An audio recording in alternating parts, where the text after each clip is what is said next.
يا اهلا وسهلا، كل سنه وانتم طيبين. النهارده معانا طريقه جلاش باللحمه المفرومه، صينيه جلاش يعني.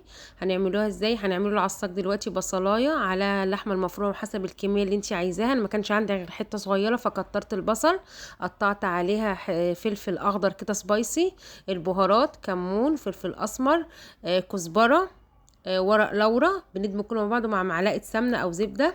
سيبوها تتعصق شويه. بنجيبوا الصينيه المقاس الصغير ده عشان ياخد حجم اللي هي حجم ورقه الجلاش يعني. بنطبقه واحده واحده والزيادات بندخلوها لجوه. هتعمل لك سمك وتبقى مية مية. بصي بتفردي كده واحده واحده. بصي الزيادات بتدخليها لجوه، ما تقلقيش، هتبقى زي الفل معاكي.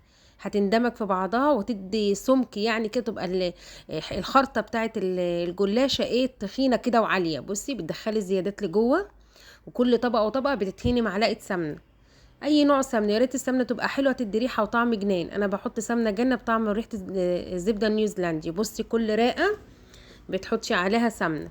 ننزله بالعصاج اللي عملناه. بصي بتفرديه في النص كده في الصينيه، وبنرجعوا نعمله الخطوات تاني. بناخده راقه جلاش، ورقه جلاش اهي، بندخله الزيادات لجوه تتنيها لجوه، ونمسحوها بالزبده او السمنه زي ما انت شايفه. نخلصه بقيه الكميه كلها، بتدمجيها لجوه تديكي سمك كده. سهلة وبسيطة وما فيهاش اي حاجة. اهي بين كل ورقة وورقة شوية سمنة. بصي بتقطعيها طبعا قبل ما تستوي. بتقطعيها الخرط على قد ما انت عايزاها، كبيرة صغيرة، على الحجم اللي انت بترتاحي له كده. قطعت الصينية كلها. بنجيبه بقى كوباية لبن عليها بضاية. بس هنا انا وقعت في غلط، المفروض تحطي في حاجة واسعة عشان هيتدلدق مني دلوقتي يعني. حاولت ايه تحطيها في حاجة واسعة اهي.